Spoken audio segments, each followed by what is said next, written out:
गांधी जी, बिहार के माननीय उप मुख्यमंत्री Shri Sushil Kumar Modi ji, Shri C.K. Mishra ji, institute of human development के निदेशक Shri Alakh Narayan Sharma ji, Asian development research institute के मेंबर सेक्रेटरी श्री शैवाल गुप्ता जी, बिहार फाउंडेशन के मुख्य कार्यपालक पदाधिकारी श्री दीपक कुमार सिंह जी, इस सभागार में उपस्थित नेपाल की माननीय श्रम एवं परिवहन मंत्री श्रीमती सरिता गिरि जी, लॉर्ड मेघनाथ देसाई जी, प्रोफेसर दीपक मजुमदार जी, इंडिया टुडे के प्रधान संपादक श्री M.J. अकबर साहब, योजना आयोग के माननीय सदस्य श्री अभिजीत सेन जी, लॉर्ड करण बिलिमोरिया जी, सेबी के चेयरमैन श्री U.K. सिन्हा जी, हमारे मंत्रिमंडल के सभी यहाँ उपस्थित सहयोगीगण, बिहार विधानमंडल के यहाँ उपस्थित सभी माननीय सदस्यगण, कई मुल्कों से आए हुए और देश के विभिन्न हिस्सों से आए हुए और अपने राज्य से भाग ले रहे सभी इस सम्मेलन के प्रतिभागीगण, विशिष्ट अतिथिगण, प्रिंट एवं इलेक्ट्रॉनिक मीडिया के सभी प्रतिनिधिगण, देवी और सज्जनों, 3 दिनों का यह समिट अपने समापन सत्र में है। उद्घाटन किया नेपाल के माननीय प्रधानमंत्री जी ने और हम सब लोगों को इस बात की प्रसन्नता है कि समापन भाषण देने के लिए हमारे बीच श्री गोपाल कृष्ण गांधी जी मौजूद हैं। हम उन्हें पश्चिम बंगाल के राज्यपाल या अपने राज्य बिहार के राज्यपाल के रूप में ही जानते हैं, बल्कि एक बहुत बड़े बुद्धिजीवी, विचारक, लेखक और सबसे बढ़कर एक बेहतरीन इंसान के रूप में हम उनको जानते हैं। और आज के इस अवसर पर उनका स्वागत करते हुए मुझे खुशी हो रही है। वे भी हमारा मार्गदर्शन करेंगे, लेकिन नेपाल के माननीय प्रधानमंत्री जी ने आकर हमारा हौसला बढ़ाया और जो बातें उन्होंने कही वो दोनों मुल्कों के लिए, नेपाल और भारत के लिए बहुत ही अहमियत रखती है। और जो भी उनसे चर्चा हुई इस दौरान, उससे मेरा विश्वास और बढ़ा कि भारत और नेपाल का संबंध नैसर्गिक है, अटूट है, इसे कोई तोड़ नहीं सकता। हम एक दूसरे की समस्याओं को समझ रहे हैं और कैसे हम आगे बढ़ेंगे इसके बारे में कई मसलों पर समान सोच रखते हैं। तो बिहार के इस सम्मेलन के अवसर पर आकर उन्होंने जो उद्गार व्यक्त किए वो सिर्फ बिहार के लिए महत्वपूर्ण नहीं बल्कि पूरे देश के लिए महत्वपूर्ण। तो इस नाते न सिर्फ 24 देशों के लोग आए, इस नाते ये वैश्विक है, बल्कि भारत नेपाल के संबंधों में एक नया पन्ना जोड़ा गया है। इस नाते भी पटना में आयोजित ये वैश्विक सम्मेलन कामयाब है, इसको इस रूप में देना। और मुझे पूरा विश्वास है कि हमारी कई समस्याएं जिसका हल नेपाल के सहयोग के बगैर संभव नहीं है। कल मुझे काफ़ी देर नेपाल से आए हुए मीडिया के दल से बातचीत करने का मौका मिला और उनसे जो चर्चा हुई और उनके जो प्रश्न थे उनको सुनकर भी मेरे मन में न सिर्फ उम्मीद जगी है बल्कि मेरे मन में विश्वास का भाव पैदा हुआ है कि अब बहुत कुछ होगा। ऐसा लगता है कहीं न कहीं किसी न किसी प्रकार की गलतफहमियां भी होती रही और इस तरह के आयोजनों से अनेक प्रकार की गलतफहमियां दूर भी होती हैं। तो इस नाते भी यह सम्मेलन न सिर्फ कामयाब है बल्कि यह यादगार भी रहेगा। अनेक अर्थशास्त्रियों ने, समाजशास्त्रियों ने, कला और साहित्य जगत से जुड़े हुए लोगों ने, इतिहास की समझ रखने वाले लोगों ने, पत्रकारों ने, लेखकों ने जिस ढंग से अपनी बातें रखी है विभिन्न विषयों पर, वो हमारा मार्गदर्शन करेंगे। हम जूझ रहे हैं। हमने कहां से सफर शुरू किया इसकी चर्चा करने की अब आवश्यकता नहीं है और क्या कुछ हम लोगों ने करने की कोशिश की है इसका भी उल्लेख हमारे उप मुख्यमंत्री जी ने किया है। मैं उन बातों को दोहराना नहीं चाहता, लेकिन हमें अपनी कमजोरियों को समझना पड़ेगा और हमें क्या ताकत है इसको भी पहचानना पड़ेगा। और हमने प्रारंभ से इसी के फ्रेम में काम करने की कोशिश की। हम जहां पीछे हैं वहां हम आगे बढ़ने की कोशिश कर रहे हैं।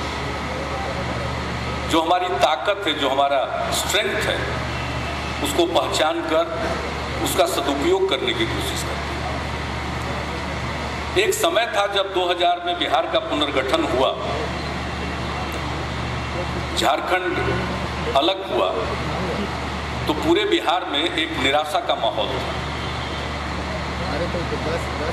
सब कुछ खो जाने का भाव बिहारियों के मन में था। उनको लगता नहीं था कि अब इसके आगे कोई बात बन सकती। लेकिन उसी बिहार ने कुछ ही वर्षों में अपनी ताकत को पहचाना और आज किसी को 10 साल बीतने के बाद याद भी नहीं है कि झारखंड नाम का प्रदेश कभी हमारे बिहार का हिस्सा भी था। किसी को याद नहीं, बल्कि अब सुना करते हैं कि झारखंड में ही इसकी चर्चा ज्यादा हो रही है।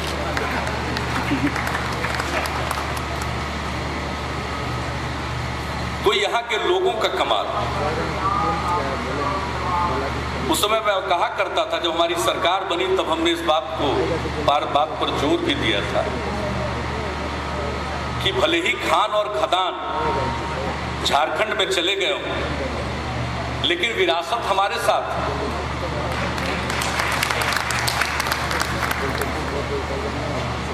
उपजाऊ मिट्टी हमारे पास है, अच्छी आबो हवा हमारे पास है, हमारे लोग भी मेहनती हैं, मेहनती झारखंड के लोग भी। तो हमारी जो ताकत है इसके आधार पर हम आगे बढ़ेंगे। कृषि हमारी ताकत, हमारी विरासत हमारी ताकत, हमारे लोग हमारी पूंजी। इसी को ध्यान में रखकर हमने न्याय के साथ विकास का अपना मंजिल तय किया। साधनों की कमी जगजाहिर है, और ये तो एक ऐतिहासिक अन्याय बिहार के साथ होता रहा है। कभी किसी जमाने में बिहार में उस तरह से निवेश नहीं किया गया, सरकारी निवेश भी नहीं हुआ, बहुत कम हुआ। हमारे साथ सदैव नाइंसाफी हुई, अंग्रेजों के जमाने में भी और उसके बाद भी। हमारी जो कुछ भी ताकत थी उसको भी समाप्त किया गया। फ्रेट इक्वलाइजेशन पॉलिसी लाकर उस समय बिहार झारखंड एक था। जो हमारी ताकत थी, बहुत सारे निवेशक यही निवेश करते, और केंद्र ने ऐसी पॉलिसी बनाई कि यहाँ का आकर्षण ही समाप्त कर दिया। अंग्रेजों ने भी जब सबसे पहले गन्ना पर आधारित उद्योग की स्थापना शुरू की तो बिहार और पूर्वी उत्तर प्रदेश में गन्ना मिलें ज्यादा लगी, और आंकड़े इस बात को बतलाते हैं कि जब आजादी मिली थी तो बिहार में पूरे देश के कुल चीनी उत्पादन का 25% से ज्यादा उत्पादन होता, और केंद्र की कमाल की नीतियों के चलते आज हम कहां पहुंचे। 2% चीनी का उत्पादन देश में जितना हो रहा है उसका बिहार में। हमारी ताकत क्या थी?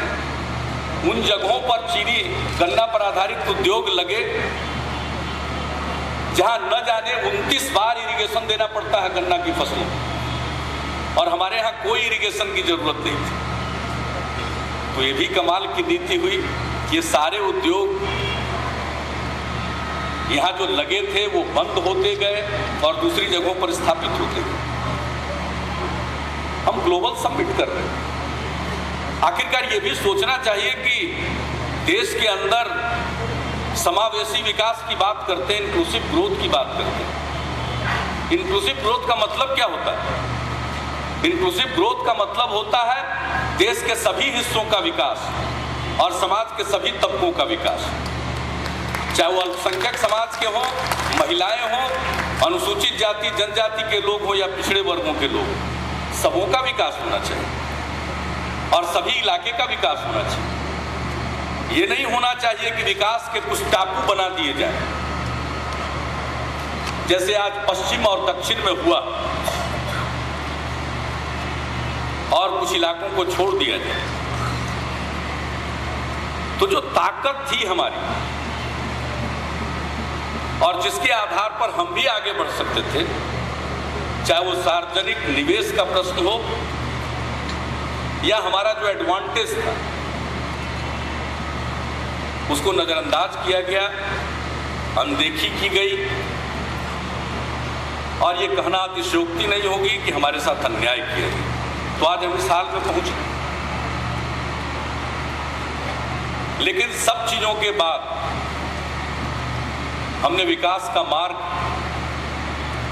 तय किया, और इसमें हमारे लिए न्याय के साथ विकास का ही मार्ग है।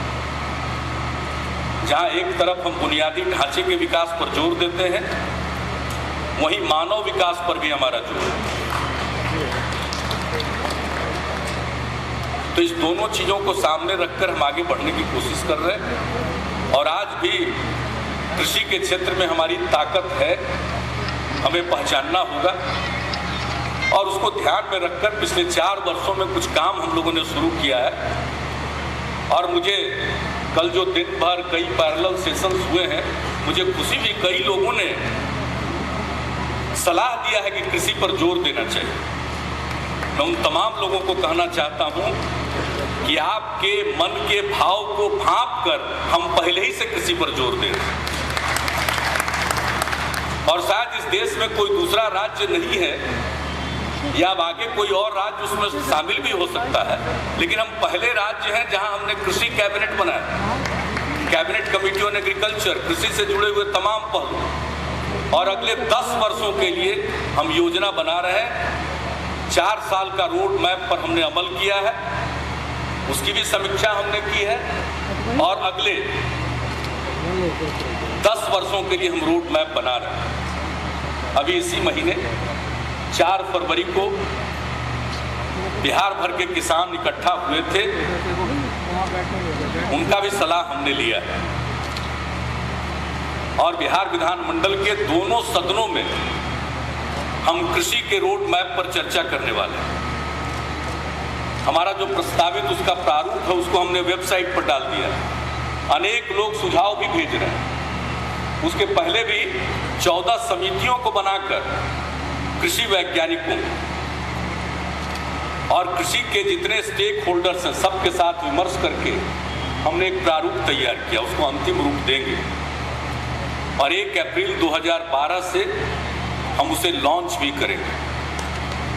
भारत सरकार अपने पंचवर्षीय योजना के बारे में अंतिम निर्णय नहीं ले सकी। पता नहीं प्लान हॉलीडे होगा, क्या होगा, किसी को मालूम नहीं। अप्रोच पर हमारे प्लानिंग कमीशन के माननीय सदस्य बैठे हुए हैं, लेकिन हम उम्मीद करते हैं कि आपने भी महसूस किया है, योजना आयोग ने भी और भारत सरकार ने भी, कि दूसरी हरित क्रांति देश के पूर्वी हिस्सों में आई।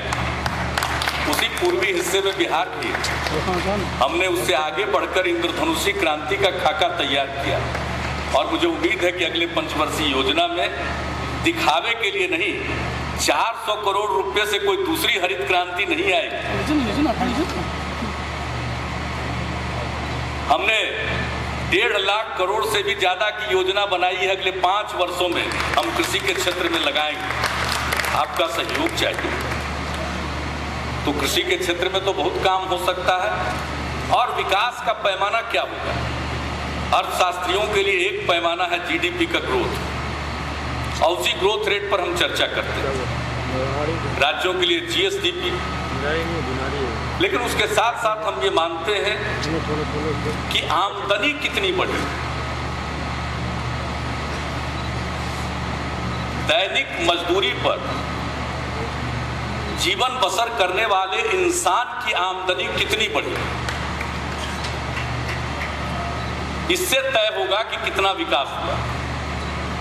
और जब हम न्याय के साथ विकास की बात करते हैं तो इसी की चर्चा करते हैं।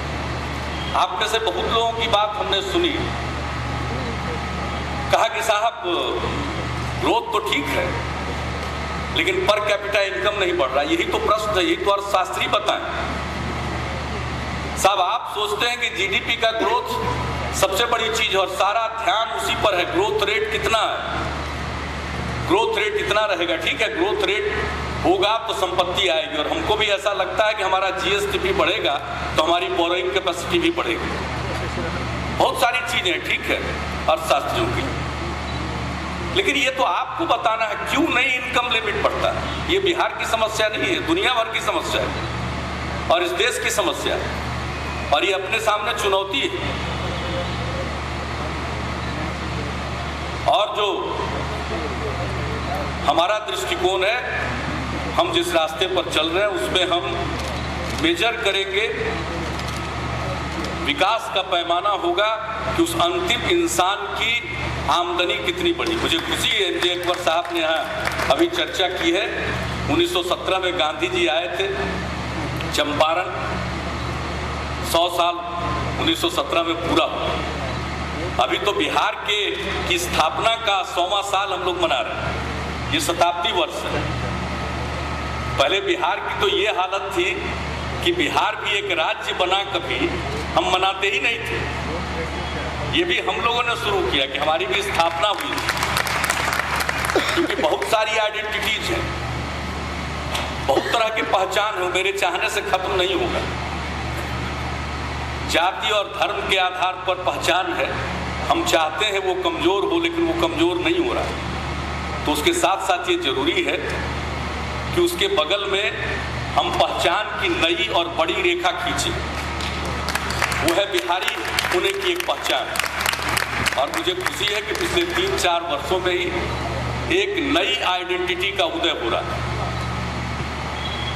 बिहार में नहीं, देश के दूसरे हिस्सों में भी जो लगते हैं रहते हैं वो अपने को गौरवान्वित महसूस करते हैं, और देश के बाहर जो लोग रहते हैं वो तो और ज़्यादा गौरवान्वित हैं। तो एक नई पहचान उदित हो रही, 100वां साल उसका 22 मार्च को एक सप्ताह के लिए हम उसे भी धूमधाम से मनाएंगे। और आज उसी शताब्दी समारोह के सिलसिले में भी इस ग्लोबल मीट का भी आयोजन किया गया।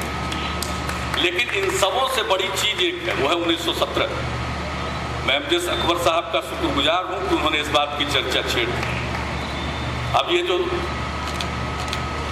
2012 का 100वां साल हो जाएगा, 2017 सही मायने में गांधी जी ने जो यहाँ से सत्याग्रह शुरू किया अंग्रेजों को भगाने के लिए, आज़ादी की लड़ाई के लिए, तो क्या हमारे देश में अंतिम इंसान को, अंतिम पायदान पर खड़े इंसान को क्या आज़ादी मिल गई?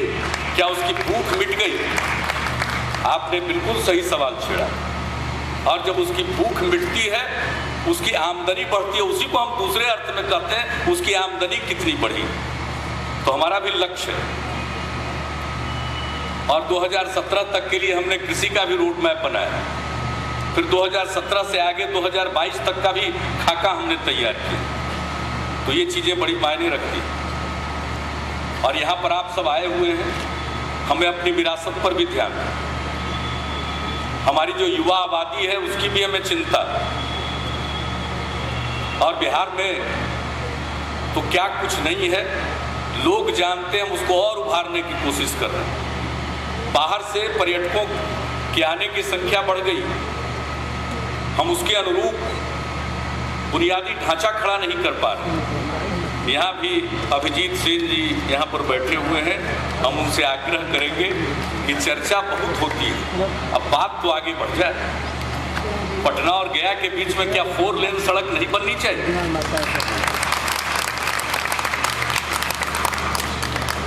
और बिहार के बारे में क्या क्या बिहार देगा प्रमाण, क्या सबूत देगा कि अब हम आगे बढ़ रहे हैं? लोगों का कॉन्फिडेंस, निवेशकों का कॉन्फिडेंस, आप यहाँ बात कर रहे होंगे, मैंने शुरू में ही कह दिया था, इस वैश्विक सम्मेलन का निवेश से कोई लेना देना नहीं। कुछ लोगों को भ्रम होता है कि निवेश के लिए नहीं, ये वातावरण के लिए। लेकिन क्या वातावरण है, इसको भी रिकॉग्नाइज करना चाहिए। प्लानिंग कमीशन ने कहा कि पीपीपी मोड में प्रोजेक्ट आने चाहिए। शुरू में हम लोगों को लगा कि पता नहीं बिहार में आएंगे नहीं, कुछ काम किया हम लोगों ने, लोग आगे बढ़े और गंगा नदी पर इसी पटना से 50 किलोमीटर डाउन स्ट्रीम में बख्तियारपुर के पास एक महासेतु का निर्माण हो रहा है पीपीपी मोड में, और उसमें इन्वेस्टर आ गए। जब वो पुल बन जाएगा 4 लेन का, तो फिर हमारी सड़कें भी 4 लेन की होनी चाहिए। तो बिहार में रजौली, वहां से लेकर के बख्तियारपुर तक की सड़क के 4 लेन के लिए बड़ी मशक्कत से हमें नो ऑब्जेक्शन मिल गया भारत सरकार का, NH। और शायद खुशी होगी आप लोगों को जानकर, जब उसको पीपीपी मोड के लिए बिड किया गया तो जीरो वायबिलिटी गैप फंडिंग पर इन्वेस्टर पूंजी लगाने के लिए आ गए। शून्य वायबिलिटी गैप फंडिंग तो भारत सरकार 20% और राज्य सरकार 20% देने को तैयार थी, लेकिन शून्य वायबिलिटी गैप फंडिंग पर वो प्रोजेक्ट आ रहा है। तो अब कितना हमारा प्रमाण लेंगे अभिजीत सिंह साहब? अब अगर बिहार बदल नहीं रहा है तो निवेशक पूंजी लगाने के लिए क्या आ रहा है? थोड़ा अपना भी खजाना खोलिए। कुछ तो बिहार जैसे राज्य का टैक्स सबसे सामान लेते हैं, कल ही चर्चा हुई। तो क्या सुविधाएं सबको नहीं दीजिएगा? क्या पब्लिक गुड्स सबको बराबरी का नहीं मिलना चाहिए? तो बिहार के लोगों के लिए भी पब्लिक गुड्स उसी तरह से मिलना चाहिए। तो क्या पैसा नहीं मिलना चाहिए बिहार जैसे राज्य में? ये सोचना तो आपका काम है, हमारा काम है सवाल छेड़ देना। जो भी मिलता है हम तो परम संतोषी हैं, उसी पर काम चलाते रहते हैं। अरे भारत का इथोस क्या है? उसकी नींव तो बिहार में ही पड़ी है। आज जिसे हम बिहार नाम से जानते हैं, बिहार विहार से भी बना है और बहार से भी बना है। ये बुद्ध का विहार भी है और ये बहार भी है। तो बहुत सारे इथोस जिसको हम मानते हैं उसकी बुनियाद तो यही पड़ी है। इसलिए हम तो संतोषी हैं, परम संतोषी। कम भी दीजिएगा तो कोई चिंता की बात नहीं। काम अपना करते रहेंगे। फर्क यही होगा कि आपके समावेशी विकास का जो दावा है वो खोखला साबित होगा, क्योंकि राष्ट्रीय औसत पर इस रफ्तार से आने में तो हमें 20 साल लगेंगे। कल ही आप सब लोगों ने चर्चा की है, क्यों नहीं 10 साल में हो सकता। लॉर्ड मेघनाथ देसाई जी भी, अलग साहब कह गए क्यों नहीं 10 साल में हो सकता। अरे 10 साल को कौन कहे, उससे कम में भी हम हासिल करना चाहते हैं। आपको जितनी कठिन शर्तें लगानी है लगा दीजिए, और ट्रांसपेरेंसी के मामले में सुशील मोदी जी ने बता दिया, यहां से ज्यादा ट्रांसपेरेंट सिस्टम आपको कहीं नहीं मिलेगा।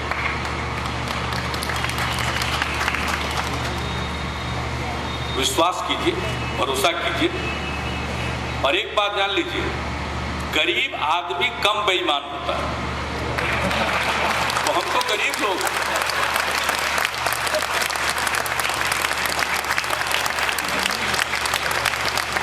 इसलिए मुझे बहुत कुछ नहीं कहना है। मैं तो आदरणीय गोपाल कृष्ण गांधी जी का स्वागत करता हूं, अभिनंदन करता हूं। आप सब लोगों ने हिस्सा लिया, हमारा हौसला बढ़ाया। आपके अच्छे विचारों से हम लाभान्वित होंगे। बिहार भी आगे बढ़ेगा और मुल्क की तरक्की में बिहार योगदान करेगा, बिहारी योगदान करेगा। इन्हीं शब्दों के साथ आप सबको बहुत बहुत धन्यवाद।